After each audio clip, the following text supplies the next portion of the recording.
श्रीमद्भागवत महापुराण एकादश स्कंद अथ प्रथमो अध्याय। यदुवंश को ऋषियों का श्राप। व्यासनंदन भगवान श्री सुखदेव जी कहते हैं, परीक्षित, भगवान श्री कृष्ण ने बलराम जी तथा अन्य यदुवंशियों के साथ मिलकर बहुत से दैत्यों का संहार किया तथा कौरव और पांडवों में भी शीघ्र मारकाट मचाने वाले अत्यंत प्रबल कलह उत्पन्न करके पृथ्वी का भार उतार दिया। कौरवों ने कपटपूर्ण जुए से, तरह तरह के अपमानों से तथा द्रौपदी के केस खींचने आदि अत्याचारों से पांडवों को अत्यंत क्रोधित कर दिया था। उन्हीं पांडवों को निमित्त बनाकर भगवान श्री कृष्ण ने दोनों पक्षों में एकत्र हुए राजाओं को मरवा डाला और इस प्रकार पृथ्वी का भार हल्का कर दिया। अपने बाहुबल से सुरक्षित यदुवंशियों के द्वारा पृथ्वी के भार, राजा और उनकी सेना का विनाश करके प्रमाणों के द्वारा ज्ञान के विषय न होने वाले भगवान श्री कृष्ण ने विचार किया। लोक दृष्टि से पृथ्वी का भार दूर हो जाने पर भी वस्तुतः मेरी दृष्टि से अभी तक दूर नहीं हुआ है, क्योंकि जिस पर कोई विजय नहीं प्राप्त कर सकता वह यदुवंश अभी पृथ्वी पर विद्यमान है। यह यदुवंश मेरे आश्रित है और हाथी, घोड़े, जनबल, धनबल आदि विशाल वैभव के कारण उच्छृंखल हो रहा है। अन्य किसी देवता आदि से भी उसकी किसी प्रकार पराजय हो नहीं सकती।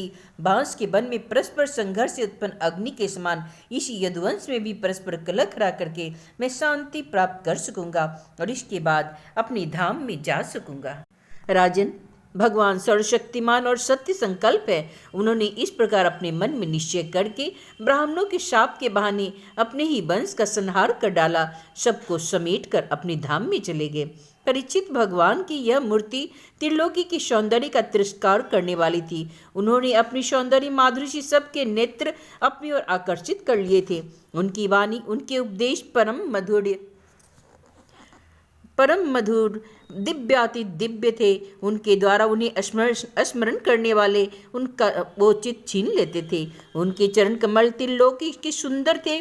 जिसने उन्हें एक चरण चिन्ह का भी दर्शन कर लिया उसकी बहिर्मुखता दूर भाग जाती थी। वह कर्म प्रपंच से ऊपर उठकर उन्हीं की सेवा में लग गया। उन्होंने अनायास ही पृथ्वी में अपनी कीर्ति का विस्तार कर दिया, जिसका बड़े बड़े सुकवियों ने बड़ी ही सुंदर भाषा में वर्णन किया है।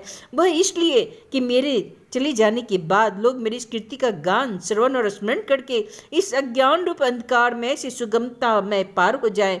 इसके बाद परमेश्वरशाली भगवान श्री कृष्ण ने अपने धाम को प्रयाण किया।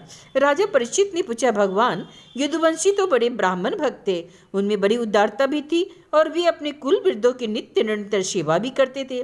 सबसे बड़ी बात तो यह है कि उनका चित्त भगवान श्री कृष्ण में लगा रहता था। फिर उनसे ब्राह्मणों का अपराध कैसे बन गया और क्यों ब्राह्मणों ने उन्हें श्राप दिया? भगवान के परम प्रेमी विप्रवर, उस श्राप का कारण क्या था? क्या वह स्वरूप था? समस्त यदुवंशियों के आत्मा, स्वामी और प्रीतम में एकमात्र भगवान श्री कृष्ण ही थे। फिर उनमें फूट कैसे हुई? दूसरी दृष्टि से देखें तो वे सब ऋषि अद्वैतदर्शी थे।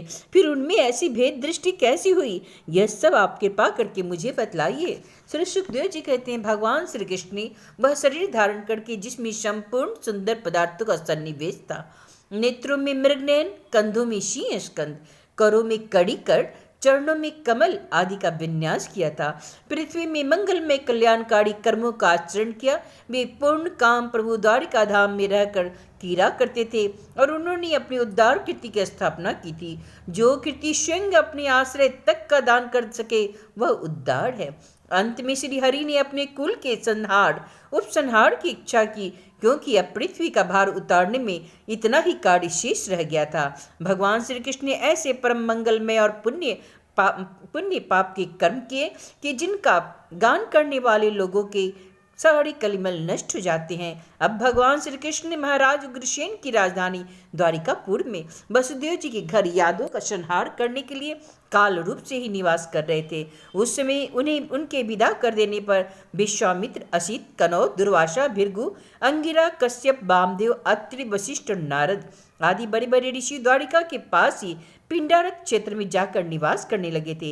एक दिन यदुवंश के कुछ उद्दंड कुमार खेलते खेलते उनके पास जा निकले। उन्होंने बनावटी नम्रता से उनके चरणों में प्रणाम करके प्रश्न किया।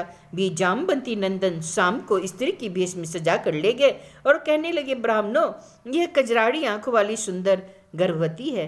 यह आपसे एक बात पूछना चाहती है, परंतु स्वयं पूछने में संकोचाती है। आप लोगों का ज्ञान अमोघ है, अबाध है, आप सर्वज्ञ है, इसी पुत्र की लालसा है और अब प्रसव का समय निकट आ गया है। आप लोग बताइए, यह कन्या जन्मेगी या पुत्र? परीक्षित, जब उन कुमारों ने इस प्रकार उन ऋषि कुमारों को धोखा देना चाहा, तब वे भगवत प्रेरणा से क्रोधित हो उठे। उन्होंने कहा, मूर्खो, यह एक ऐसा मुसल पैदा करेगी जो तुम्हारे कुल का नाश करने वाला होगा। मुनियों की यह बात सुनकर वे बालक बहुत ही डर गए। उन्होंने तुरंत सांप का पेट खोलकर देखा तो सचमुच उसमें एक लोहे का मूसल मिला।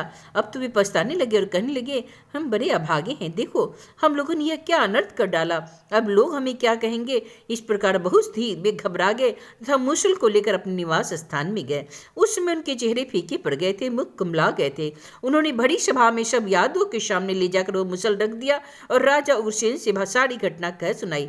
राजन, जब सब लोगों ने ब्राह्मणों की शाप की बात सुनी तो अपनी आंखों से उस मूसल को देखा, तब सब के सब द्वारकावासी विस्मित और भयभीत हो गए, क्योंकि वे जानते थे कि ब्राह्मणों का शाप कभी झूठा नहीं होता। यदुराज उग्रसेन ने उस मूसल को चुरा चुरा कर डाला और उस चूड़ी तथा लोहे के बचे हुए छोटे से टुकड़े को समुद्र में फेंकवा दिया। इसके संबंध में उन्होंने भगवान श्री कृष्ण से न तो कोई सलाह ली और ना ही कोई बात की, क्योंकि उनकी प्रेरणा ही ऐसी थी। परीक्षित, उस लोहे के टुकड़े को एक मछली निगल गई और चूरा तरंगों के साथ बह बहकर समुद्र के किनारे आ लगा। वह थोड़े दिनों में एक एक करके बिना घास की गांठ की एक घास के रूप में उग गया। मछली मारने वाले मछुओं ने समुद्र में दूसरी मछलियों के साथ उस मछली को पकड़ लिया। उसके पेट में जो लोहे का टुकड़ा था उसमें जरा नामक ब्याग ने अपने बाण के नोक में लगा दिया। भगवान सब कुछ जानते थे, वे इस सांप को उलट भी सकते थे, फिर भी उन्होंने ऐसा करना उचित न समझा। काल रूपधारी प्रभु ने ब्राह्मणों के शाप का अनुमोदन ही किया था। इति श्रीमद्भागवते महापुराणे परमहंस्यां एकादश स्कंदे प्रथमो अध्याय। श्री कृष्ण गोविंद हरे मुरारी, हे नाथ नारायण वासुदेवा।